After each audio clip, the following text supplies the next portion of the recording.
What you think matters because it affects how you live your life. Theological and philosophical discussions are important insofar as they have implications for the kind of lives that we lead. One of the things that I've noticed in South Sudan is that nobody asks the question, why does suffering happen?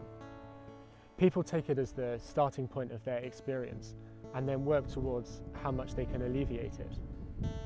In my own experience, the more engaged I am, even in a very small way, in trying to alleviate suffering, the less I think about it as a philosophical or theological problem to solve.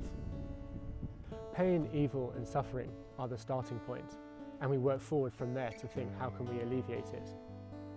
This is a better approach than trying to come up with an academic answer of why suffering existed in the first place. The author Francis Spufford said, "Our main comfort in the face of unjustifiable suffering is very different.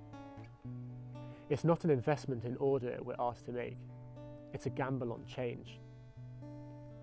Our hope is not in time cycling on predictably and benevolently under an almighty hand. Our hope is in time interrupted, disrupted, abruptly altering from moment to moment. We don't say that God is in his heaven and all is well with the world, but at least God is here in it with us.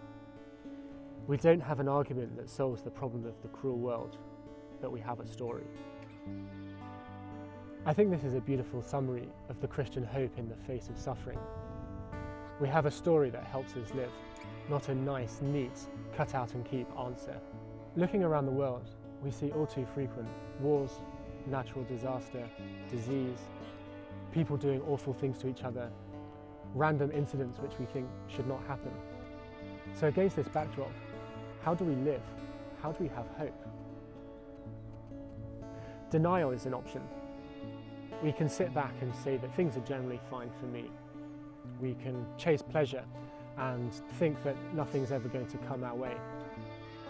The problem with this approach is that one day some kind of suffering is going to overtake you and you're going to need to know how to deal with it.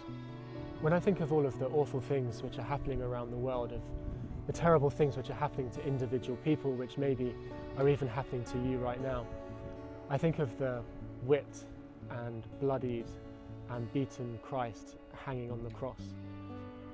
I think of a God who knows what it means to suffer, of a God who knows physical and spiritual and emotional agony, of a God who can relate to us in our sufferings.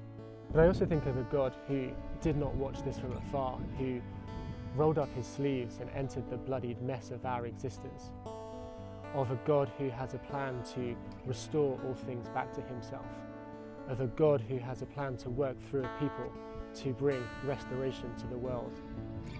And so when I reflect on this issue, I think of the beauty at the heart of the Christian story that has given people hope down the centuries, of a present God who works through people. And in my own life, the closer that I've come to pain and suffering, the more it has transferred from being a philosophical question to a practical one. Although this is a deeply challenging and personal question for all of us, I hope that you will be able to live free from the fear of suffering. Instead, may you be liberated to share in the realities of life alongside those in need of support, and glimpsing the signs of restoration, hope and beauty along the way.